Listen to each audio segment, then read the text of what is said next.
Welcome to highlights of an extraordinary final of the 2010 Friends Provident T20 between Hampshire and Somerset from the Rose Bowl.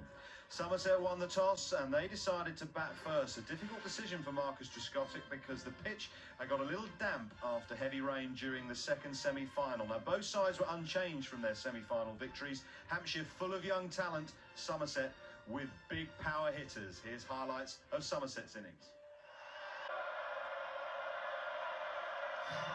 ARUL SUPPIAH in class as MURALI KARTIK, but in the past has taken useful wickets.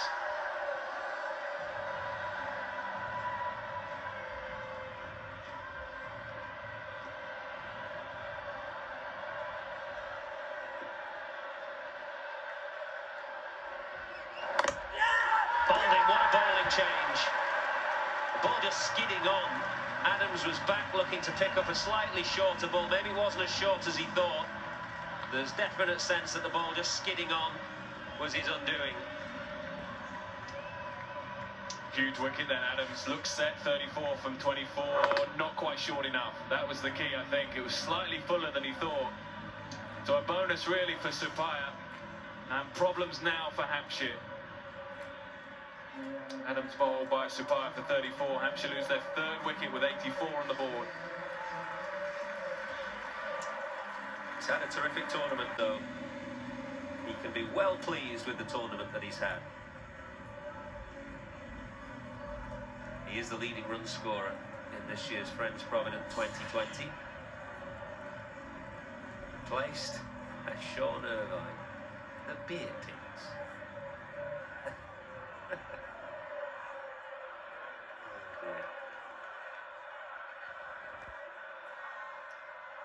Opponent Sean Tate, well, sending down rockets at about 100 miles an hour, why wouldn't he be?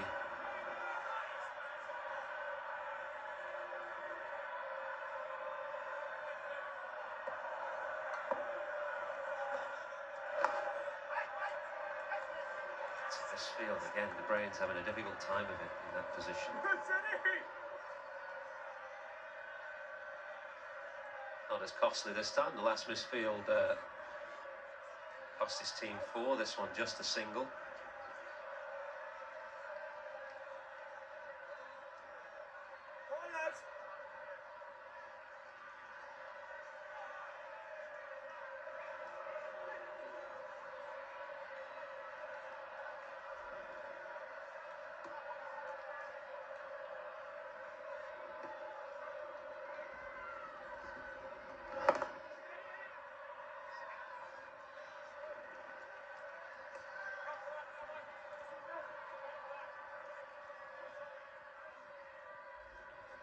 Another look at this. Was it misjudgment on Adams' part? Yeah, just skidded on your right, and he was a little bit full, a little bit too far outside off stump.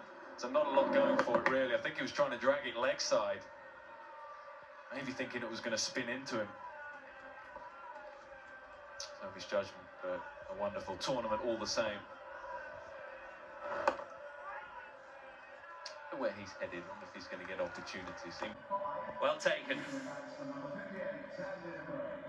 JOS BUTTLER, only 5 in the final, but a knock in the semi-final that helped to get his team here.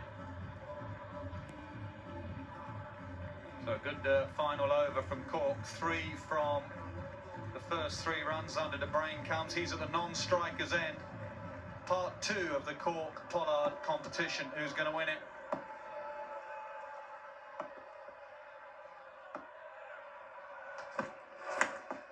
Oh, he's hit him.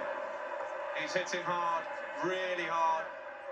Dominic Cork, first man up to him.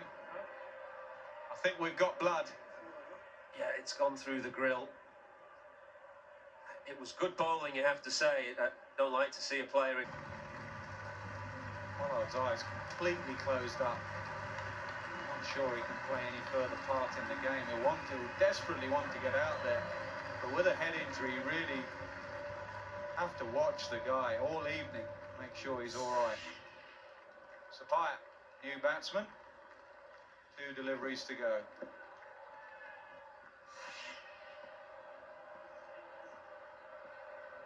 Was there an edge on that? I think there was.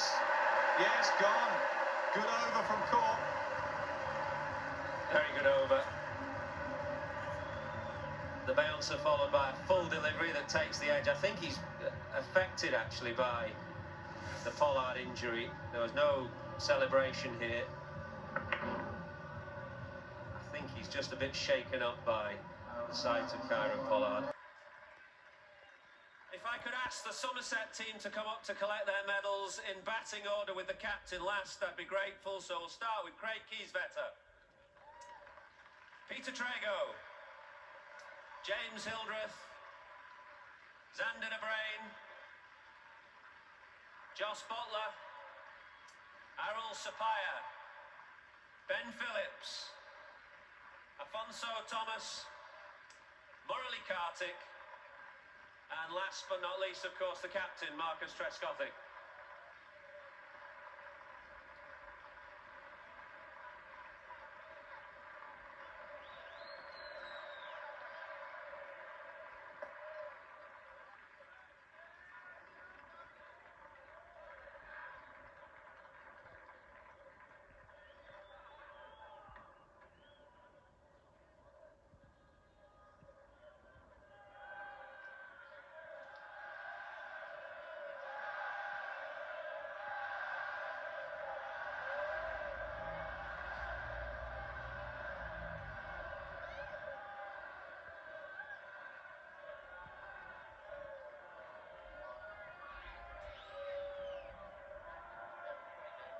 Marcus, if I could grab you for just a quick word. It was a remarkable end. Were you aware at the end that Dan Christian was out of his ground and could have been run out? Only after the event, really. I think it probably haunt me for a few years. I think I'll close my eyes tonight in bed and see us probably running him out. But because the umpires were waiting, weren't they? They were holding back the end of the game, effectively. Yeah, I know. But you know, it's the way it goes. Under pressure, I think you've got to try and keep a cool mind. And obviously, then we just got wrapped up in what was going on. And just, you know, if you don't think about it, it's just like, you know, it all happened so quick, and then suddenly, oh no, we've missed it. I got to ask you about KEIRON Pollard. What news on him? It looked a nasty blow. Yeah, it's not particularly great, I don't think. From all aware, I think he's gone off to hospital at the moment because it's swelled up pretty quick. But mate, I think we'll have to wait and see. Obviously, he's a tough boy, but it was a nasty blow. There's no doubt about that. We'll give him our best hope for a swift recovery. It did change the dynamic of your team, didn't it? You struggled to find that fifth bowler tonight. Mate, look, I think when you take out an international bowler like he was, they're obviously going to change the difference. But I also look back on the actual over. The whole last over was a key part. I think Dominic bowled a good over, and I think he got 4 or 5, where the previous one had gone for 20. If Polly had stayed in and clubbed a couple of more sixes, who knows where we'd be standing now. I wondered whether the memories of your previous encounter here with Hampshire were going through your mind as well, because you managed to snatch a victory then, or they lost it, in other words. Yeah, I think that's probably going through everyone's mind. I think no doubt it was probably going for theirs as well. But hey, mate, it's a great game for the crowd, that's for sure. Obviously, it keeps everyone interested, and there's a lot of tension going on. We're coming on to draw the lines out for the runner. I think it's comedy of errors there for the last 5 minutes, but yeah, good value. Well, your team have played a magnificent part in this year's competition, so congratulations to you and to Somerset, the Somerset captain, TRESCOTHICK.